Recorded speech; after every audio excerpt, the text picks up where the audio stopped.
안녕하세요. 오늘도 사연 살롱을 찾아주셔서 감사합니다. 저는 황당한 일을 겪고 이혼을 한 40대 여성인데요.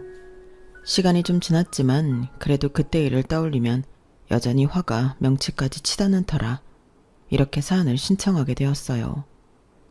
모든 이혼 사유 중에 좋은 일로 헤어지는 부분은 없겠지만 저의 경우는 참 억울한 일에서 비롯되어 이혼까지 하게 되었는데요. 흔히 요즘 젊은 부부들은 효도는 각자 알아서 한다고 하던데 저는 그 의견에 대찬성입니다. 저도 나이가 아주 많은 편은 아니지만 그런 생각을 하지 못했거든요. 며느리니까 시어머니도 내 어머니라고 생각해 신경을 쓰는 게 도리라고 생각했는데 그게 시간이 가면 갈수록 저한테는 너무 힘들었어요. 뭐 좋은 소리라도 들었으면 모르겠는데 시어머니는 며느리인 제가 당신 아들이 벌어오는 돈을 앉은 자리에서 쉽게 까먹는다고 생각하셨어요. 그러니 저에게 돌아오는 건 불만과 잔소리뿐이었는데 정말로 남편이 돈이라도 잘 벌어왔다면 이런 사연 쓰지도 않았습니다. 저희 남편은 쥐뿔도 없는 사람이었거든요. 하지만 워낙에 자기 체면을 중시하는 남편기 살려주려고 첫 단추를 잘못 끼웠더니 죽 서서 개주는 꼴이 되었고 평생을 그렇게 살 수는 없었기에 저는 이혼이라는 결정을 할 수밖에 없었어요. 그들에겐 제가 복덩이였는데 그걸 전혀 모르더라고요. 아니, 모르는 건 그래도 참아줄 수 있었는데 시어머니는 자기 아들 덕에 제가 호강한다는 생각을 버릴 생각이 없더라고요. 거기에 더 나아가 제가 당신 아들 등에 빨대를 꽂았다고 생각해 저와 저희 엄마에게까지 무례하게 짝이 없게 행동하셨어요. 아, 정말 그건 못 참겠는 거 있죠. 그래서 저는 남편의 체면이고 뭐고 사실을 모두 까발려버릴 수밖에 없었는데요. 저도 제 살 길을 찾아야 했으니까요. 아니, 돈은 제가 다 벌고 실상은 제가 아니라 남편이 제 등에 빨대를 꽂고 지냈는데 남편은 자기 엄마가 대단한 착각을 하고 저를 함부로 대한다는 걸 다 알면서도 자기 체면 때문에 그걸 모른 척하려 했어요. 그런 걸 보니 더는 참을 수 없었죠. 그렇게 모든 사실을 까발려 놓으니 부부 사이는 물론이고 저의 결혼은 결국 파국으로 치닫을 수밖에 없었는데 지금부터 그 이야기를 시작해 볼까 합니다. 우선 제 이야기를 간략히 해보자면 저희 엄마는 제가 어릴 때 이혼하셨어요. 그리고 홀로 보험 일을 하시며 저를 키우셨는데 경제적으로는 많이 어려운 생활을 했죠. 엄마가 지금도 보험 일을 하고 계시지만 그때는 보험 일이라는 게 결코 큰 돈을 버는 일이 아니었거든요. 게다가 저는 환경 때문인지 원래 기질이 그런지 또래보다 금방 철이 들었는데 어린 마음에 인간이 살면서 돈이 정말 중요하다는 생각을 많이 했어요. 돈이 있으면 엄마가 남들한테 아쉬운 소리도 하지 않아도 되고 저 역시 하고 싶은 것, 갖고 싶은 것들을 고민 없이 살 수 있을 것만 같았는데 그래서 저는 일찍이 대학이 아닌 사회인이 되어 빨리 돈을 벌고 싶었죠. 그래서 학교 다니면서 다른 친구들은 자신의 진로 고민을 할 때 저는 뭘 해야 돈을 많이 벌 수 있을까 그 고민을 했어요. 그리고 고민에 고민을 거듭한 결과 저는 제가 좋아하는 일로 돈을 많이 벌고 싶다는 꿈을 꾸게 되었는데요. 그렇게 나는 뭘 좋아하나 내 자신을 들여다보니 저는 어릴 때부터 옷도 좋아하고 꾸미는 것도 좋아하는 여자아이였어요. 그래서 20살부터 주로 옷가게에서 일을 하게 되었죠. 나중에 나도 이런 가게를 차려 사장님이 될 거라는 생각에 뭐 하나 허투루 넘기지 않았죠. 사장님들은 그런 저를 야무지다 일머리가 있다며 좋아해 주시더라고요. 그러니 제가 뭘 물어보면 친절하게 알려주셨고 그렇게 남의 가게 일을 하며 저는 많은 공부를 할 수 있었어요.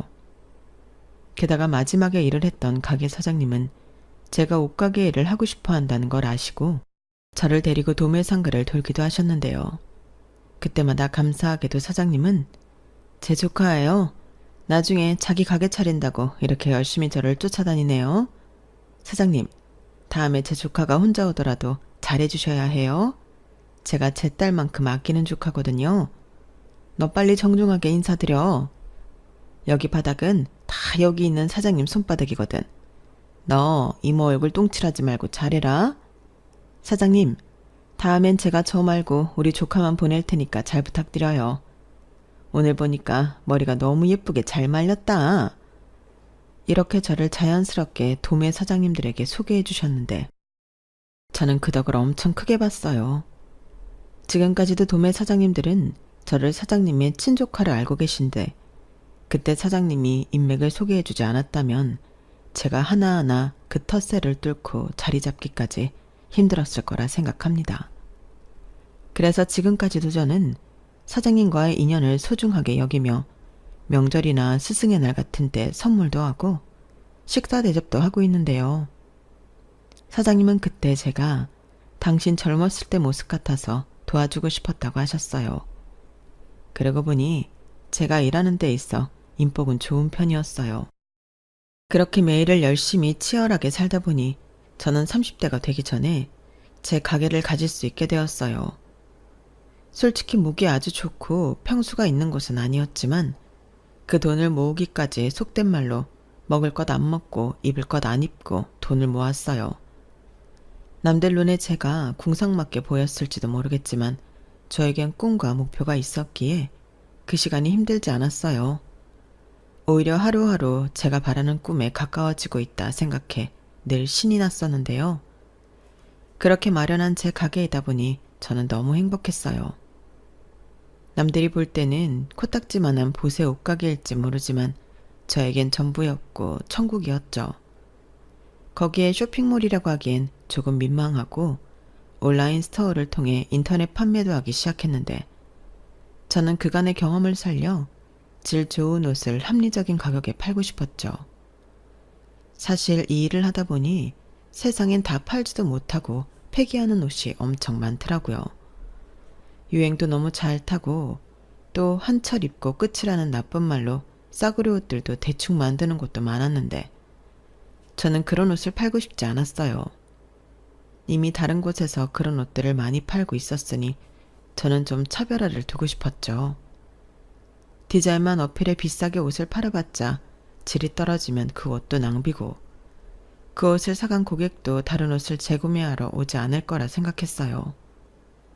저는 어쩌면 시간이 많이 걸릴지 몰라도 저희 가게의 진가를 알아봐주는 단골이 많은 가게로 성장시키고 싶었어요. 그래서 오프라인에만 매달릴 수 없다는 생각을 개업 초창기 때부터 했는데 그렇게 6, 7년 정도 꾸준히 노력하니 서서히 저의 바람은 현실이 되었어요. 거기에 저도 블로그 및 라이브 쇼핑 같은 미디어 홍보를 꾸준히 하려 노력했는데 일부러 제 가게를 찾아와 주는 손님도 많으셨죠. 그렇게 장사를 하다 보니 온오프라인 순수익이 어지간한 대기업 다니는 사람 연봉만큼은 거뜬히 가져갈 수 있게 되었는데요. 그때가 돈 버는 재미도 있고 더 가게를 발전시키고 싶은 마음에 누굴 만날 생각은 아예 하지도 못했답니다. 그러다 어느 정도 가게가 운영 시스템이 안정화되면서 비로소 여유라는 게 생겼는데요. 제 여유는 통장의 잔고와 같더라고요. 통장에 어느 정도 돈이 쌓이니 이젠 좀 나도 새 삶을 돌아봐도 되지 않을까 그런 생각을 하게 되더라고요. 그리고 남편도 그런 시점에서 만나게 되었는데요. 남편은 당시 친하게 지내던 친구의 아는 오빠였어요. 성민 오빠, 오빠가 백화점은 웬일이야? 여자친구 선물 사려고 왔어? 여자친구는 무슨, 너 또 사치 부리려고 백화점 왔냐? 뭐래, 내가 무슨 사치를 부린다고. 딱 보면 몰라? 친구 만나러 왔잖아. 농담이지, 왜 이렇게 발끈해. 너도 나 솔로인 거 알면서 장난쳤잖아. 오빠가 설마 너를 정말 그렇게 생각하겠냐? 오빠 그런 사람 아니거든. 몰라, 그냥 반가워서 장난 좀 친 건데 친구 앞에서 사람 민망하게. 미안. 오빠가 그건 생각이 짧았다. 안녕하세요. 저 민주 아는 오빠인데요. 제가 장난친 거지 민주 그런 애 아니에요. 아, 네, 저도 알아요. 고등학교 때부터 친구인데 당연히 알죠. 와, 그렇구나. 고등학교 때부터 친구면 엄청 오래된 사이네요. 오빠, 내가 전에 옷가게 엄청 잘 된다고 했던 친구 있지? 그게 얘야. 아, 그 친구? 와, 듣기만 했는데 실제로 보니까 더 멋쟁이시네요. 그럼 내 친구가 학교 다닐 때부터도 센스가 남달랐어요. 같은 교복을 입는데 얘가 입는 교복은 뭔가 다르더라고. 정아 너도 인사해. 여기는 개인 사업하는 성민이 오빠야. 안녕하세요. 네, 이렇게 만나게 돼서 반갑습니다. 근데 진주 오빠는 왜 혼자 백화점에 왔어? 선물? 어, 다음 주가 엄마 생신이신데 도통 뭘 사야 할지 모르겠네. 옷을 좀 사드리고 싶은데 내 눈에는 다 똑같아 보인다. 엄마가 다음 달에 친구들이랑 여행 가시거든. 그때 입을 옷이 없다고 해서 무작정 백화점에 오긴 했는데 도통 모르겠어. 정말? 정아야, 그럼 네가 오빠 좀 도와줘. 아무래도 옷가게 사장님이 보는 눈이 더 좋겠지? 어? 내가? 그럼 저는 너무 고맙죠. 초면이지만 제가 부탁 좀 드려도 될까요? 대신 맛있는 거 사드릴게요. 와, 정말? 비싼 거 먹어도 돼? 민주 너 말고 정아 씨 사드린다고. 치, 정아 내 친구거든? 내 친구 아니었으면 오빠가 정아한테 어떻게 그런 부탁을 해. 그러지 말고 나도 껴줘. 정아야, 너 실력 발휘 좀 제대로 해봐. 우리 오늘 진짜 맛있는 거 얻어먹자. 저 오빠 능력 있어. 그래도 백화점에 직원이 얼마나 많은데 내가 도움이 될까? 직원이랑 정아 씨는 다르죠. 그러지 말고 부탁 좀 드릴게요. 저희 엄마가 옷 보는 눈이 좀 깐깐하시거든요. 디자인도 보고 옷감 질도 보고 브랜드도 보는데 제가 아는 게 없어서요. 아, 그러시구나. 어머님이 멋쟁이신가 봐요. 좀 그런 편이시죠. 그래서 선물해드리고 욕먹은 날도 많아요. 좋은 아드님이세요. 그래도 꾸준히 선물을 해드리는 걸 보면. 그럼 제가 도움이 될지는 모르겠지만 한번 같이 봐드릴까요? 저는 그날 본인은 아니었지만 우연히 만난 남편을 위해 미래의 제 시어머니가 되실 분인 줄도 모르고 정성스럽게 옷을 골랐어요. 그리고 상의 하의 모자까지 해서 160만 원 정도 나왔는데 남편은 그 액수를 보면서 비싸네 어쩌네 말도 하지 않고 시원시원하게 쓰더군요. 솔직히 남자들 여자 옷값이 그렇게 비싼 건 좋아하지 않는다고 생각했는데 남편의 그런 모습은 저에게 좀 신선했어요. 오히려 저와 제 친구에게 보다가 마음에 드는 거 있으면 말해. 내가 많이는 못 사줘도 하나씩은 사줄게. 라고까지 했는데 친구는 좋아서 자기 옷을 고르기 바쁘더라고요. 하지만 저는 이게 업이기도 하고 처음 본 남자한테 그런 호의는 받고 싶지 않아 거절했는데요. 그게 저는 우리의 처음이자 마지막이라고 생각했어요. 지금도 그때를 떠올리면 당시 제가 남편에게 이성적인 호기심이나 호감은 별로 없었던 것 같은데 친구는 연신 자기 아는 오빠가 돈도 잘 벌고 주변 사람들도 잘 챙긴다고 입에 침이 마르도록 칭찬을 하기 바빴어요. 그렇게 저는 처음 본 제 미래의 남편과 프렌치 레스토랑에서 비싼 밥도 얻어먹고 와인 탓인지 기분이 한층 들떠서 집에 돌아왔죠. 그때 당시는 모르겠더니 헤어진 이후 그 남자가 사람이 괜찮았다, 멋있었다, 그런 생각을 하게 되었어요. 그리고 그런 일이 있고 정확히 일주일 뒤에 남편이 제 가게에 찾아왔는데요. 그때는 경황이 없어 깜짝 놀랐어요. 하필이면 그때가 택배 보내는 날이라서 아침부터 일이 많아 정신이 없는 날이었는데 그래서 제 꼬라지가 말이 아니었거든요. 아침 일찍 가게에 나온 터라 세수만 겨우 하고 옷도 편한 옷에 머리도 상투트로 올리듯 바짝 올려 묶었는데 그런 모습으로 남편과 재회를 하다니 쥐구멍이 있으면 숨고 싶은 심정이었어요. 하지만 남편은 일하는 제 모습이 멋지다고 저를 칭찬해 주었고 가게 위치를 그때 백화점에서 봤던 친구에게 들었다고 했는데요. 남편은 헤어지고 나서 제 생각이 많이 났다며 갑자기 저에게 남자친구가 있느냐고 물어봤어요.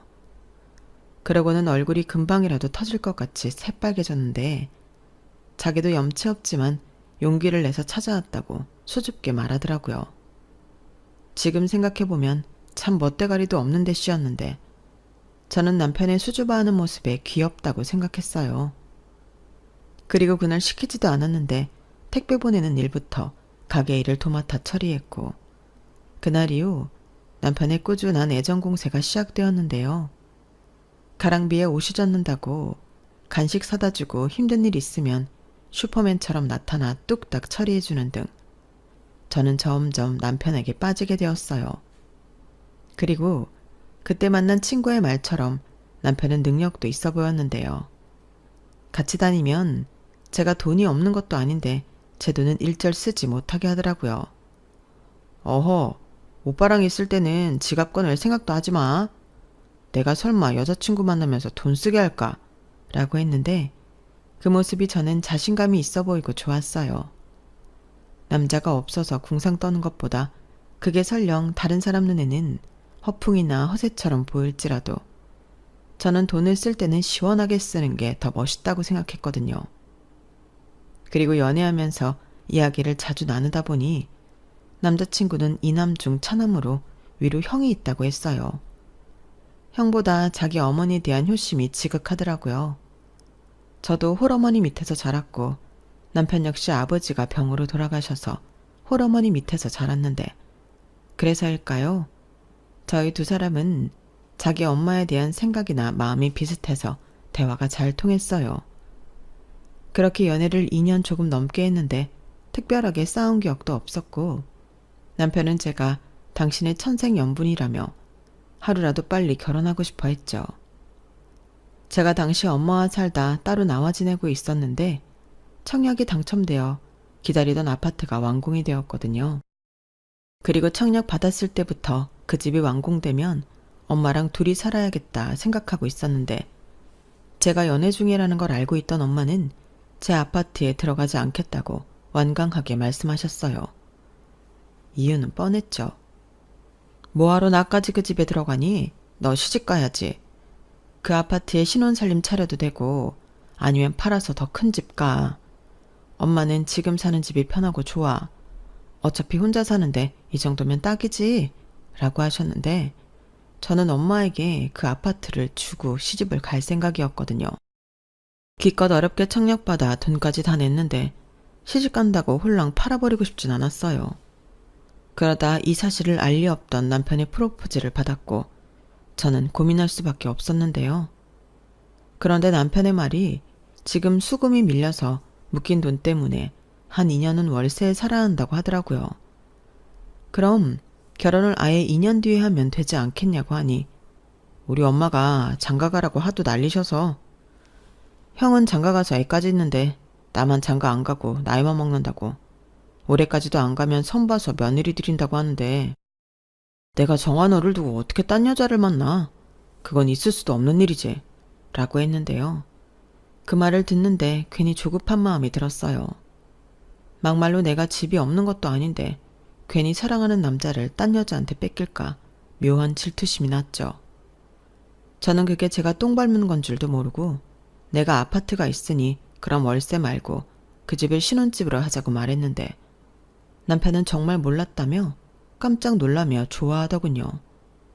대신 자기가 생활비는 아주 넉넉히 주겠다고 큰 소리까지 쳤는데 실상은 아니었어요. 무슨 사업이 돈이 계속 묶이는지 남편은 신혼 때부터 저에게 아쉬운 소리만 하더라고요. 게다가 남편이 상견례하기 바로 전 부탁한 게 하나 있었는데요. 자기 엄마가 물어보면 제 아파트를 반반씩해서 구입한 공동명의라고 말을 해달라 하더군요. 아마 우리 엄마는 당연하게 우리 신혼집을 내가 샀을 거라고 생각하실 거거든. 그런데 공동명의도 아니고 자기 집이라고 해봐. 아마 엄청 실망하실 거야. 그래서 그러는데 부탁 좀 해. 남편은 사실 저에게 말하지 않은 게 있다며 진지한 얼굴로 이렇게 말했어요. 사실 있잖아. 나는 형한테 컴플렉스가 있어. 형은 공부도 잘하고 지금 공기업에 다니고 있거든. 형수도 중학교 영어교사고. 그래서 엄마가 형에 대한 애정이 남달라. 그런데 나는 아무리 노력해도 공부는 도통 잘하지 못했고 대학은 수도권 4년제 나오긴 했지만 형이랑 늘 비교당했지. 직업도 그래. 지금이야 내가 사업해서 돈도 제법 벌고 생활비에 용돈 들이고 있어서 이젠 나를 달리 보지만 내가 사업하기 전에는 엄마가 나는 쳐다도 보지 않았어. 근데 내가 정한 너랑 결혼하는데 네 아파트에 들어간다고 해봐. 나를 또 형보다 못한 자식으로 생각할 거잖아. 라고 하는데 솔직히 이해는 가지 않았죠.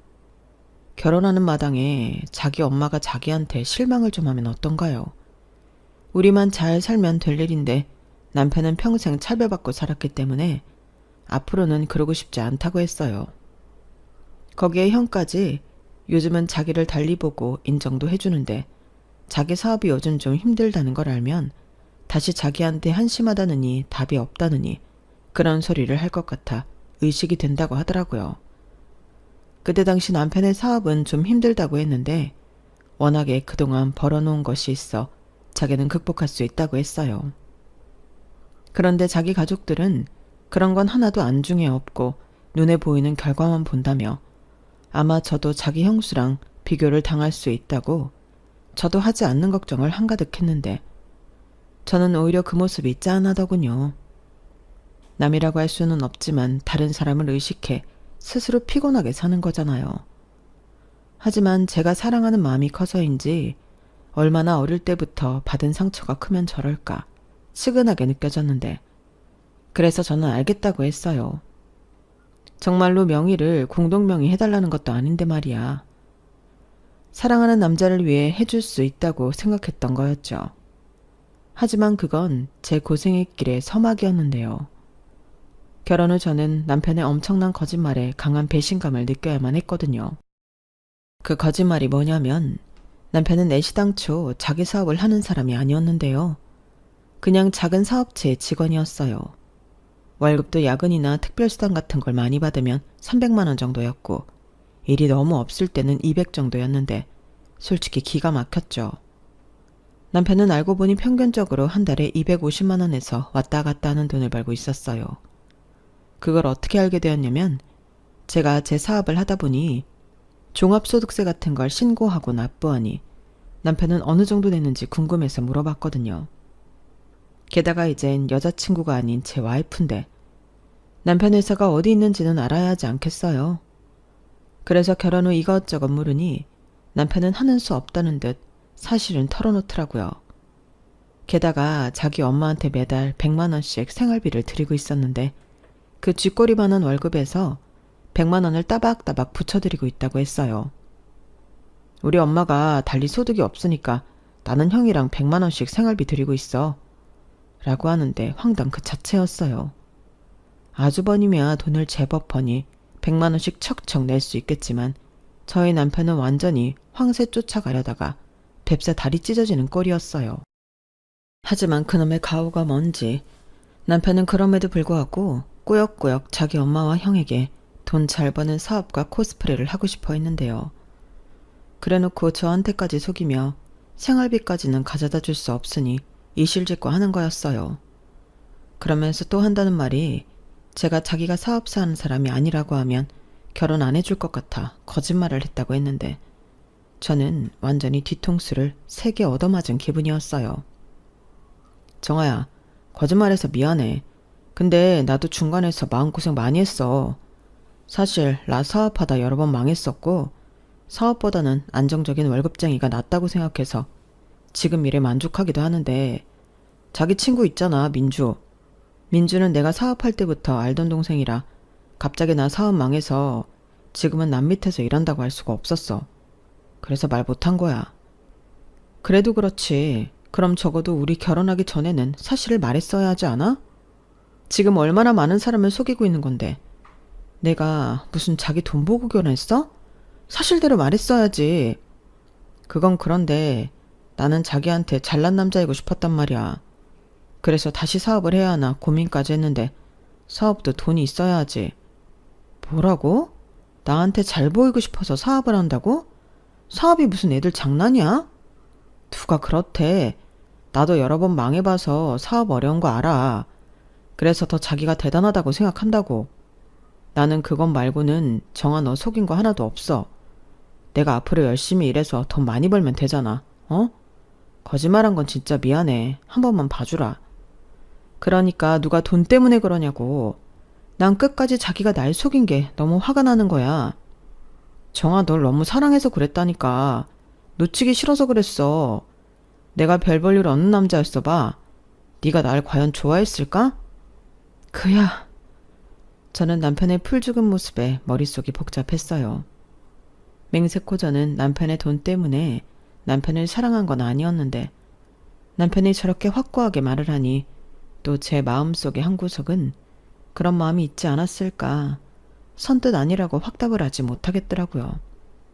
그래서 지금 아니면 다음은 없다. 거짓말한 거 있으면 지금 당장 모두 이야기하라고 했는데 남편은 자기 엄마를 걸고 그런 게 없다고 믿어달라고 하더군요. 하지만 다른 건 다 떠나 월급이 250 수준이라는 게 마음에 걸렸는데요.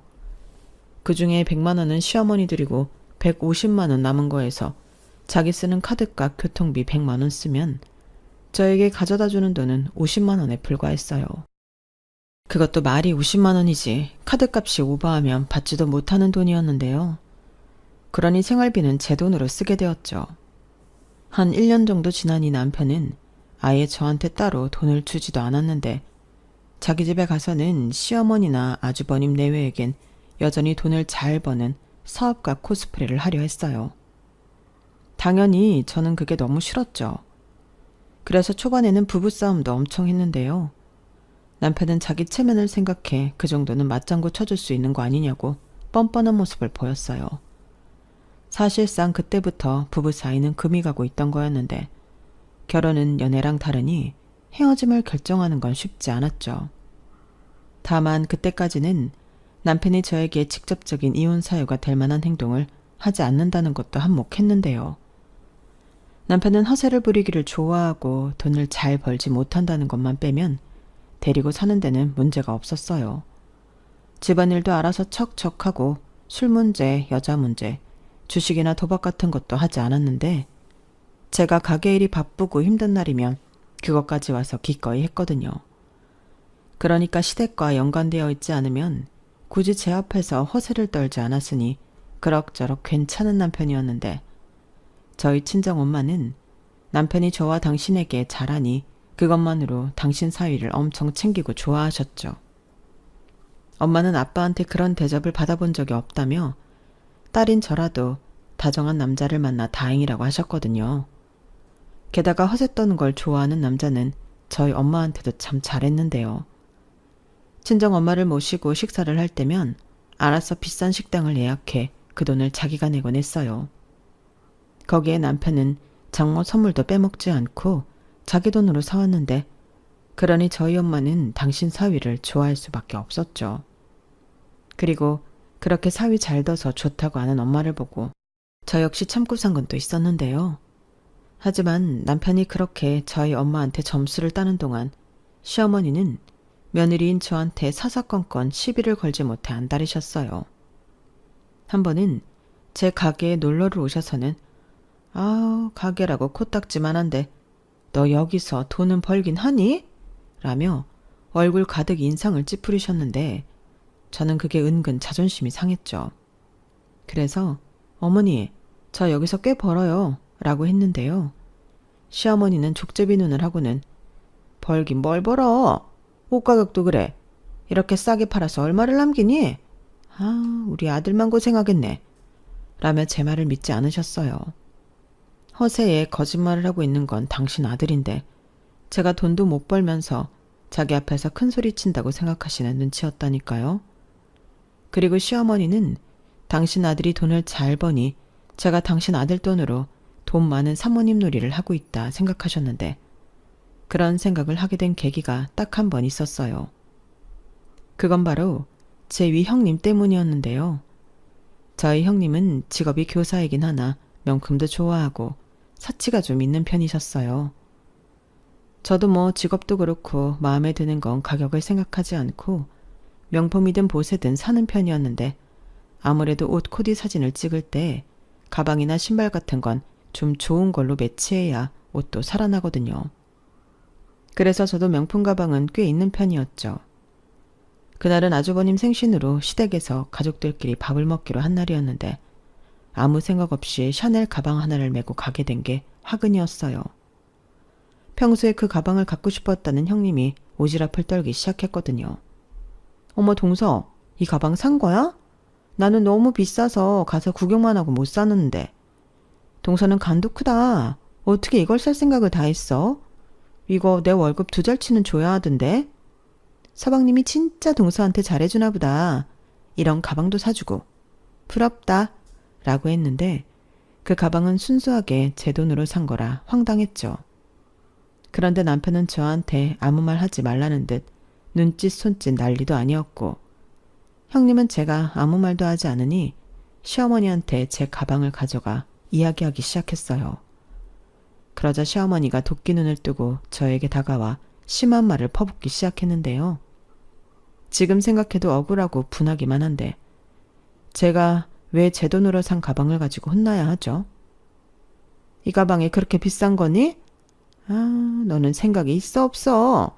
코딱지만한 가게에서 맨날 손님도 없이 파리만 날리던데 네가 무슨 이런 비싼 가방이 필요하냐? 어머니, 오해세요. 그 가방 제가 벌어서 제가 산 거예요. 뭐? 지금 그 말을 나더러 믿으라는 거냐? 동서, 왜 그래? 아까는 아무 말 안 했잖아. 그야 좀 전에는 형님이 제 가방 가지고 어머니한테 일러 바칠지 몰라서 그랬죠. 애도 아니고. 뭐? 동서 지금 말 다 했어? 나는 그냥 가방이 예쁘니까 어머니도 한번 보시라고 한 것뿐이지. 저더러 그 말을 믿으라고요? 그리고 그 가방 진짜 제 돈으로 산 거 맞아요. 원하시면 제가 카드 내역 보여드릴게요.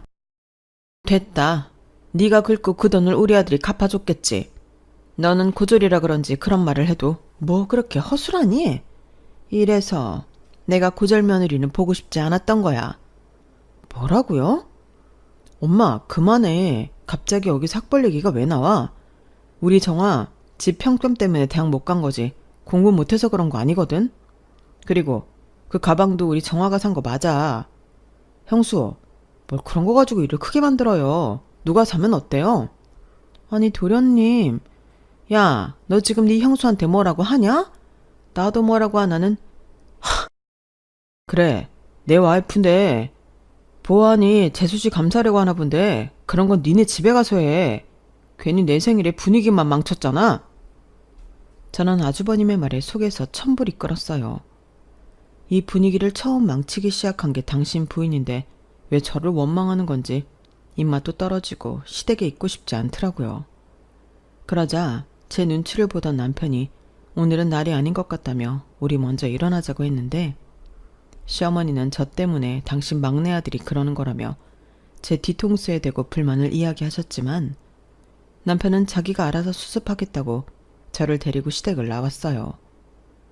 그러면서 한다는 말이 미안하다는 말이 아니고 다음부터는 명품 가방 가지고 시댁에 가지 말라는 소리였는데 그냥 시댁 자체를 가고 싶지 않았죠. 그래서 저는 앞으로는 명절만 시댁에 가겠다고 했는데 남편은 한숨만 쉬었어요.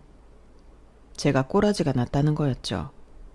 하지만 그게 꼬라지든 저는 남편의 거짓 코스프레 하는 것도 싫고 그걸 믿고 저한테 함부로 하는 그 집 식구들도 싫어. 시댁에는 발길을 끈다시피 했는데 시어머니 역시도 저보다는 당신 아들이 편하니 저한테 전화는 잘 하지 않으셨어요. 그리고 남편이 중간에서 자기 혼자 왔다 갔다 하면서 알아서 잘하고 있는 것 같아 더 신경 쓰고 싶지도 않았는데요. 그러던 중 제가 결혼하고 3년 차에 접어들었는데 친정엄마가 유방암 2기라고 진단을 받았다고 연락을 하셨어요. 빠르면 빠를수록 좋다며 당장 수술을 하자고 했다는데 엄마도 암일 줄은 몰랐다며 많이 놀란 눈치더라고요. 그래서 저도 속은 달달달 떨렸어도 겉으로는 침착하게 엄마의 병원 일정을 모두 맞춰드렸는데 다행히 수술은 잘 끝나 항암까지는 하지 않아도 된다고 하셨어요. 정말 다행이었죠. 거기에 엄마는 당신 보험이 있다며 저더러 계산할 필요 없다고 하셨는데요. 저는 자식된 도리를 하고 싶어 제가 수술비와 병원비를 모두 결제했어요. 그러면서 보험금이 나오면 그건 엄마 가지시라고 했는데 엄마는 펄쩍 뛰며 이렇게 말씀하셨어요. 보험이 있는데 뭐하러? 그러지 말고 엄마가 보험료 나오면 바로 너한테 입금해 줄게. 이렇게 말씀하셨는데 저는 싫다고 했어요. 자식이라고 저 하나인데 그 정도도 못하겠냐고. 내가 하고 싶어 그러니 그냥 받으라고 했는데 그러자 엄마가 마지못해 알겠다고 하셨어요. 그 후 저는 남편에게 이 사실을 말했고 어차피 제 돈이었기 때문에 남편은 잘했다고 했는데 문제는 시어머니셨어요. 남편한테 저희 엄마가 유방암이라는 걸 듣고는 연락을 하셨더라고요. 아우, 얘기 들었다. 너도 놀랐겠네. 홀어머니 하나인데 암이라니. 나도 우리 남편 간암으로 보내서 그 마음 뭔지 안다. 그래도 수술 잘 받고 끝났다니 얼마나 다행이니? 라고 하시는데 웬일로 저랑 우리 엄마 걱정을 다 해주시는 건지 전까지 깊숙이 박혀있던 나쁜 마음이 누그러드는 거 있죠. 그리고는 오랜만에 가족끼리 다 모여 밥 한번 먹자고 하셨는데 저는 알겠다고 했어요. 그리고 그날은 과일이며 소고기 세트며 바리바리 싸들고 갔는데 남편이 기분 좋아서 하루 종일 싱글벙글했어요. 그런데 시어머니는 제가 사들고 온 것도 전부 당신 아들이 산 걸로 아셨고 심지어 맛있게 식사한 후엔 우리 아들 덕에 오랜만에 소고기 맛있게 먹었네? 역시 우리 막내 아들이 최고야. 라며 생뚱맞게도 남편에게 고맙다 하셨죠. 남편은 제 눈치를 보면서도 뭘 이까짓 거 얼마나 한다고 내가 다음에 또 사올게 라며 역시나 거짓말을 하더라고요. 저는 당연히 기분이 언짢았죠. 그런데 남편이 다가와 미안해. 근데 거기에 대고 자기가 산 거라고 하면 나도 체면국이고 엄마도 민망하니까 그냥 이렇게 넘기자. 자기 돈이 내 돈이고 내 돈이 자기 돈이지. 우리 부부잖아. 이렇게 말했는데 저는 그 말이 참 이기적으로 들렸어요. 내 돈이 자기 돈이면 자기 돈도 제 돈인데 저는 그 돈 구경도 못 해봤으니까요. 그리고 좋은 분위기가 무르익을 쯤 시어머니는 그래서 사돈은 퇴원하셨니? 병원비가 꽤 나왔을 텐데 그 돈은 어떻게 했어? 설마 네가 낸 건 아니지? 라고 물으셨는데 저는 이번에 사실 그대로 이야기하고 싶었어요. 그래서 제가 냈어요 라고 냉큼 말했고 그 말에 시어머니는 뭐라고? 사돈은 보험도 없다니? 아니 보험이라는 양반이 자기 보험도 없다는 거야? 라고 꽤나 심각한 얼굴로 물으셨는데 저는 아무렇지 않게 대답했어요. 보험은 있으신데 그냥 그 돈은 엄마 가지시라고 했다고요. 제가 자식인데 제가 병원비 정도는 낼 수 있죠. 이렇게 말했어요. 그러자 시어머니는 순식간에 얼굴이 사나워지셨는데요. 야, 뭐라고? 자식인데 병원비 정도는 낼 수 있다고? 너는 어쩜 네 돈도 아닌데 그렇게 뻔뻔하게 굴 수 있니? 네? 그게 무슨 어머니 그 돈. 엄마 그만해. 그 일은 우리가 알아서 하는 거지. 다른 사람도 아니고 장모님이신데. 알아서 하긴 뭘 알아서 해. 얘가 지금 네 돈으로 지 엄마한테 효도를 하고 있잖아. 어머니, 그게 무슨 말씀이세요? 저 이 사람 돈 아니고 제 돈으로 병원비 냈어요. 지금 나더러 그 말을 믿으라는 거냐? 내가 그 가게 잘 되는 꼴을 본 적이 없는데 어디서 거짓부렁이야? 아니라니까요. 제가 뭐 매출 전표라도 보여드려야 믿으시겠어요? 저는 억울한 마음에 이참에 모든 걸 까발릴 생각이었어요. 하지만 옆에서 남편이 필사적으로 말렸는데 문득 이런 생각이 들더라고요. 지가 우리 엄마 병원비 내드렸다고 자기 엄마한테 떠든 건 아닐까. 그런 생각을 하니 이놈도 한패처럼 느껴졌는데 남편이 중간에서 뭐라고 하니 시어머니도 더는 하고 싶은 말을 꾹 참는 것처럼 보였어요. 그리고 남편은 괜히 왔다며 저더러 집에 가자고 했는데요. 저는 제 손을 잡으려 하는 남편의 손을 뿌리치고 그 집을 나와버렸어요. 그러자 제 뒤통수에 대고 시어머니가 저 싸가지 없는 것 좀 봐. 저런 게 뭐가 좋다고? 라고 하셨는데 두 손이 분해서 바들바들 떨리는 거 있죠. 능력도 없고 거짓 코스프레하는 당신 아들 데리고 살아주는 게 누군데 누구더러 싸가지가 없다 하는 건지. 그날은 남편도 안방에서 내쫓고 혼자 잠이 들었어요. 그리고 일어나 보니 아침 일찍 출근이라도 한 듯 집에 남편 모습은 보이지 않았는데 그렇게 점심때쯤 가게에 나가보니 시어머니가 가게 문 앞에서 저를 기다리고 있더군요. 딱 봐도 어제 다 못한 거 마저 하러 온 사람이었는데 남편도 없겠다. 저는 오히려 진실을 밝히기에 좋은 기회라고 생각했어요. 그래서 안에 들어가서 이야기하시라고 말씀드리고 가게 문을 열었는데 시어머니가 바로 먼저 시작하시더군요. 너는 지금 시간이 몇 시야? 이렇게 게을러 터져서 무슨 장사를 한다는 거니? 오늘만 늦게 나왔어요. 어제 하도 억울해서 잠을 설쳤거든요. 네가 억울하긴 뭐가 억울해? 나야말로 분이 안 풀려서 밤새 한숨도 못 잤다. 아니 너는 낯짝도 두껍지? 네 돈도 아니면서 어떻게 네 엄마한테 생색을 낼 수 있냐? 몇십만 원도 아니고 몇백을?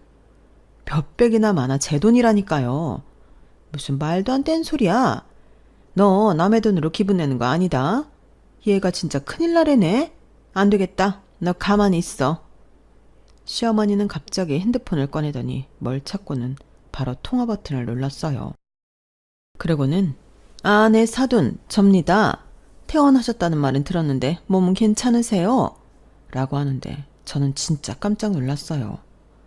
아니 거기서 저희 엄마한테 전화를 할 거라고는 상상도 하지 못했거든요. 그래서 제가 전화를 뺏으려 하니 시어머니는 도망이라도 치듯 서둘러 이야기를 이어가셨는데 저는 그때 피가 거꾸로 솟는 것만 같았어요. 다름이 아니라요. 병원비가 꽤 나온 것 같던데. 네, 그러니까요. 그렇게 많이 나왔군요. 그런데 그걸 정화가 안 받는다고 했다죠? 제가 그 말을 듣고 그건 아니라고 적은 돈이 아니니 받으라고 하고 있는 중입니다. 그렇잖아요. 자기 남편이랑 상의도 안 하고 그렇게 큰 돈을 덥석? 네. 그럼 보험금 나오면 주시는 걸로 알아도 되겠죠? 역시 사돈이랑 직접 이야기하는 게 나았네요. 감사합니다. 그럼 몸조리 잘하시고요. 부탁 좀 드려요. 어머니, 지금 뭐 하는 짓이에요? 왜 저희 엄마한테 그런 소리를? 왜긴 네가 말이 도통 통하지 않으니까 그러지. 네 엄마도 죄송하다고 어쩔 줄 몰라 하신다. 왜 부모를 부끄럽게 만드니? 진짜 너무하시네요. 제가 자식 때문에 부끄러운 게 뭔지 진짜 제대로 알려드려요? 어머니는 계속 제가 어머니 아들 덕에 떵떵거리고 산다고 생각하시죠? 그 반대예요. 어머니 아들이 지금 제 돈으로 돈 잘 버는 사업가 행색을 하고 있는 거라고요. 얘가 지금 뭔 소리를 하는 거야? 내 아들이 왜? 그리고 우리 아들은 너 만나기 전부터도 사업하고 있었어. 어디서 내 아들을 모함해? 너 괜히 이 자리에 우리 아들 없다고 거짓말하는 거지. 아이고 진짜 너 무서운 애다. 우리 아들이 힘들게 번 돈을 지 마음대로 쓰고 다니더니 이제는 우리 아들이 네 돈으로 사업가 행색을 한다고? 너 무슨 정신병 있니? 저야말로 묻고 싶네요. 어머님은 왜 제 말은 모두 거짓말이라고 생각하세요? 그리고 하나 더 물어보고 싶은데요. 만약에 저희 엄마가 아니고 어머님이 암이라 병원비 내드렸다면 어머니야말로 그 돈 저희한테 돌려주실 수 있으세요? 뭐라고? 야, 지금 이게 경우가 맞는 소리니? 너는 내 아들 돈으로 네 엄마 병원비를 내고 생색을 내는 거고 나는 우리 아들 돈으로 효도를 받는 건데 지금 이게 같아? 말이야 바른 말이지. 니네 엄마도 진짜 사람 이상하다. 딱 봐도 자기 딸이 돈이 없는데 그 돈을 냉큼 자기 주머니에 넣겠대? 사위는 뭐 땅 파서 돈 주워오니? 척이면 척이지. 사위 되는 거 다 알면서 꿀꺽 하시는 거잖아. 사위가 그렇게 만만해? 저는 도저히 말이 통하지 않는 시어머니에게 질릴 대로 질렸어요. 그래서 더 이상 말상대를 하기보다 눈에 보이는 증거를 보여드리는 게 낫겠다 생각했고 저는 시어머니에게 그간 제가 얼마나 많은 돈을 벌었는지 장부와 인터넷 쇼핑몰 주문권을 보여드렸는데 좀 전까지만 해도 저더러 거짓말한다고 펄쩍 뛰던 시어머니는 눈이 왕방울처럼 커졌어요. 그리고는 이게 정말이니? 이 숫자가 네가 번 돈이라고? 라며 저를 놀란 눈으로 쳐다보셨는데 내친김에 저는 저희 엄마에게도 보여드린 적이 없던 통장 잔고들을 보여드렸어요. 그리고 세게라도 박듯 이렇게 말했는데요. 참고로 지금 살고 있는 아파트도 제가 단독명이고요. 어머니 아들은 혼수만 몇 가지 해온 게 다였어요. 저는 생활비라고 받은 게 아마 다 해도 500만 원도 안 될걸요? 저도 결혼 전까지 어머니처럼 그이가 돈 잘 버는 사업가를 알고 있었어요. 저도 속아서 결혼한 거라고요. 그래도 사람은 나쁘지 않아서 참고 살았는데 이젠 어머니 때문에 못 살겠어요. 뭐? 나 때문에? 네. 능력 없는 남자 데리고 사는 것도 쉽지 않은데 시댁에서 거짓말쟁이 취급이나 받고 제 돈인데 남의 돈을 생색낸다는 소리나 듣고 있으니 제가 어떻게 이 망할 결혼 생활을 지속하겠어요. 저는 남편이랑 헤어져도 사는데 지장 없어요. 아, 어머니 아들 한 달에 얼마 버는지 아세요? 250만 원이요. 그것도 지난달에는 아마 200만 원도 못 벌었을걸요? 그런데 그 중에 어머니 100만 원 드리고 자기 생활비 카드값 마이너스 아니면 다행이겠네요. 가끔 힘들면 마이너스 통장 쓰는 것 같던데 그러니 당연히 모아둔 돈도 없을 거고 생활비는 그나마 제가 다 대고 있으니 다행이라고 생각하고 있겠죠. 근데 이젠 어머니 알드도 어떻게 살지 고민 좀 해야 할 거예요. 어머님이랑 같이 살던지 아니면 어머니 드리는 생활비를 줄이던지 뭔 수를 내야겠죠. 뭐야? 너 지금 쇼하는 거지? 우리 아들이 그럴 리가 없어. 우리 아들이 고작 그런 푼돈을 번다고? 궁금하시면 어머님이 어머니 아들 통장 보여달라고 하세요. 저는 그동안 자기 체면 좀 살려달라고 하도 그 사람이 부탁해서 말하지 않으려 했는데 저라고 계속 이런 오해나 받고 살 수 있겠어요? 사업? 웃긴다 그래요. 어디 이름도 없는 조그만 회사 다니면서 자기 분수도 모르고 돈 100만 원씩 따박따박 자기 엄마 생활비를 드린대요. 시어머니는 제 말에 거의 뒤로 넘어가기 직전이었어요. 그리고는 무슨 정신승리라도 하려는 건지 저더러 계속 거짓말을 한다고 하셨는데 아마 그 정도로 믿고 싶지 않은 눈치였어요. 그래서 어머님이 하도 아주버님이랑 비교하고 치사하게 차별하니까 아들이 그렇게 삐딱하게 자란 거예요. 그러니까 이건 어머님이 잘못이라고요. 라고 했는데 시어머니는 더 이상 저더러 거짓말한다고 몰아세울 수 없을 것 같으니 태세를 완전히 전환하셨는데 바로 이렇게 말을 바꾸셨어요. 그래, 네 말이 다 맞다 치자. 그렇다고 이렇게 시어머니를 개무시를 해? 가난한 집구석의 고졸인 주제에 기껏 며느리로 받아줬더니 뭐가 어쩌고 저째? 어머니 잘못이에요? 저는 시어머니의 말에 그저 웃음만 나왔어요. 사람이 자기 혼자 살겠다고 얼굴색을 저렇게 바꿀 수 있다니 어이가 없었거든요. 그래서 어차피 그때는 이혼하기로 마음을 정했기 때문에 그간 고졸며느리 참고 계시느라 수고가 많으셨네요. 그럼 앞으로는 원하는 새며느리 얻길 바라고 이제 그만 제 가게에서 나가세요. 더 하실 말씀도 없으시잖아요. 라며 시어머니를 가게 밖으로 내몰았는데 시어머니는 이혼으로 협박하냐고 저더러 나도 너같이 싸가지 없는 며느리 안 보면 땡큐야 라고 하시며 당신빨로 가게를 나가셨는데 아마 나가셔서 바로 남편한테 전화를 한 모양이었어요. 정말 사업하는 게 아니고 직원이냐? 너 꼴랑 200만 원 버냐? 이런 것들을 물어본 것 같았는데요. 저녁에 집에 돌아온 남편의 얼굴엔 근심이 가득하더군요.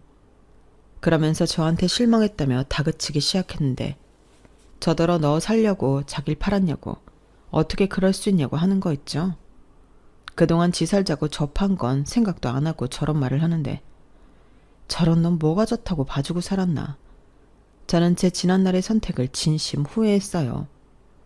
그리고 나 살자고 너 판 거 아니고 그게 진실이라 밝혔을 뿐이라고 이혼하자고 미리 준비해간 이혼 서류를 내밀었는데 남편은 절대 이혼 못 해준다고 제 눈앞에서 이혼 서류를 푹푹 찢어버리더군요. 솔직히 예상은 했어요. 남편한테 저는 놓치면 손해인 게 뻔했으니 순순하게 이혼해주지 않을 거라고 생각했거든요. 왜? 나 없이는 못 살 것 같지? 그 돈 벌어서 어떻게 살겠어. 근데 나도 지금처럼은 못 살아. 이혼하기 싫으면 앞으로 자기도 생활비 똑같이 우리가 관리비에 식비 뭐 이것저것 다 하면 300만 원 정도 나오는데 150, 자기 150 이렇게 내자. 뭐? 지금 나더러 생활비를 내라는 거야? 지금까지 아무 말도 하지 않았으면서? 내가 왜 일방적으로 손해보고 살아야 하는데? 자기가 그랬잖아. 거짓말한 거 미안하다고. 대신 돈 많이 벌어오겠다고. 하지 않았어? 근데 나한테 그동안 얼마 가져다 줬니? 아니, 내가 무슨 너처럼 사업을 하는 것도 아닌데 그런 큰 돈이 어딨다고. 왜? 어머니 드릴 돈은 있고 우리 생활비 줄 돈은 없는 거야? 진짜 왜 그러냐. 요즘 가뜩이나 일이 없어서 200만 원도 겨우 받는데. 그래서 나더러 언제까지 혼자 다 감당하라는 건데 생활비 안 주는 것도 이혼 사유에 해당되는 거 몰라? 자기는 잘 벌잖아. 그동안도 아무 소리 하지 않고 다녔으면서. 그래서 앞으로도 아무 소리 하지 말고 다 내라. 이 소리니? 내가 무슨 아들 키워? 됐고, 그럼 성이라도 보여. 이번 달부터 어머니한테 드리는 생활비 나 주라고. 뭐? 우리 엄마 생활비를 너한테 주라고? 왜? 내가 틀린 말 했어? 아주버님이 알아서 하든 어머님이 알아서 하든 하겠지. 나랑 이혼하기 싫다며? 정아야, 이름 부르지 마. 나는 지금 뭐 속이 좋아서 이러고 있는 줄 알아? 싫으면 이혼해. 진짜 너무한다. 네가 다 까발려서 이젠 네가 원하는 대로 됐잖아. 사람이 잔인하게 꼭 이렇게까지 해야 해? 지금 생각해보니까 그동안 내가 바보 천치였어. 내 돈으로 효도하는 거 아니니까 그냥 뒀는데 자기 생색내는 일에만 목매했잖아. 다다음 달 어머니 일본 가실 때도 자기가 경비 내드린다고 했지? 어디 능력 있으면 해보라고. 나한테 손 벌릴 생각 아니었어? 그건 우리 엄마도 친구들 앞에서 체면이 있으니까. 체면 같은 소리 하네. 너도 니네 엄마도 분수에 맞게 살아. 뭐? 너 지금 말 다 했어? 왜? 내가 틀린 말 했어? 어머님이 그러시더라. 남의 돈으로 효도하면 안 되는 거라고. 그 말 그대로 하자는 거야. 싫으면 이혼해. 내가 이혼 못해서 이러는 거 아니거든? 잘 생각해 보라고. 나도 소송하게 되면 치사하게 다 받아 챙길 거니까. 저는 그날 도끼가 가득한 얼굴로 그 사람한테 말했어요. 저는 애당초 남편이랑 더 살 마음이 없었는데 그 인간이 저한테 150만 원 생활비를 주지 못할 걸 알고 하는 말이었죠. 아이도 없으니 그냥 합의 이혼하고 제 집에서 쫓아내는 걸로 끝나면 그게 제일 좋고, 그게 안 되고 버틴다면 그동안 못 받은 생활비도 계산해서 받아내고 위자료까지 챙길 마음이었는데, 며칠 뒤 남편은 꼬랑지를 내리고 이렇게 물었어요. 그럼 합의 이혼하면 나한테 돈 달라는 소리 안 하는 거지? 라고 하는데 저는 그렇다고 했죠. 그러니 냉큼 도장 찍고 내 집에서 나가라고 했는데 그 인간 어지간히 돈이 없긴 했는지 도장을 찍고 짐 싸서 그날 바로 나갔어요. 그때 속이 얼마나 시원했는지 알턴니가 빠진 기분이더라고요. 이혼하고 며칠 뒤 남편을 소개해줬던 망할 친구 민주한테서 연락이 왔어요. 자긴 정말 몰랐다며 이젠 이혼해서 남남이 된 그놈 근황을 이야기해주는데, 제가 몰랐던 사실이 하나 더 있더군요. 그놈이 돈이 부족할 때마다 마이너스 통장 외에 소액 대출을 받아 쓴 게 있었나 봐요. 그동안도 쓰고 갚고 살았기 때문에 남의 돈 무서운 줄 모르고 쓴 것 같았는데, 그놈의 체면 때문에 자기 엄마 여행 경비 된다고 대출을 더 받았다가 회사가 어려워져 해고가 되는 통에 여기저기 돈 빌리느라 정신이 없다고 했어요. 그 좋았던 평판도 결국엔 그놈의 허세와 돈 때문이었는데, 그게 다 거짓이라는 걸 알게 된 사람들이 그놈을 좋게 볼 리가 없었죠. 결국 자기 엄마 생활비는커녕 자기 엄마 사는 집까지 담보로 잡혀 돈을 빌려야 하는 판이었는데, 그 엄마라는 여자가 난리가 났답니다. 왜 너 때문에 자기 집을 담보로 잡아야 하냐고. 너 같은 아들 필요 없으니 연을 끊자고 했다는데, 여기서 더 황당한 건 뭔 줄 아세요? 아주버님이 자기가 독박 쓸까 두려워 형님이랑 도둑 이사하고 잠수를 타버렸어요. 그러니 졸지에 여기저기에서 생활비도 끊긴 시어머니였는데 쌤통이었죠. 아무튼 이젠 의지할 곳이 모두 사라진 시어머니셨는데, 그러게 돈 잘 벌고 못난 당신 아들 데리고 사는 저한테 왜 그렇게 하셨는지, 남은 인생을 후회하고 사셨으면 좋겠네요. 그에 반면 저는 남편과 헤어지고 집값도 오르고 매출도 뛰었는데, 고민 끝에 집을 팔고 친정엄마와 살 집을 새로 구했어요. 뒤늦게 제 이혼 사실을 안 저희 엄마는 말씀은 안 하셔도 속상한 듯 했는데, 엄마 팔자 닮았다고 자책하는 소리를 들었거든요.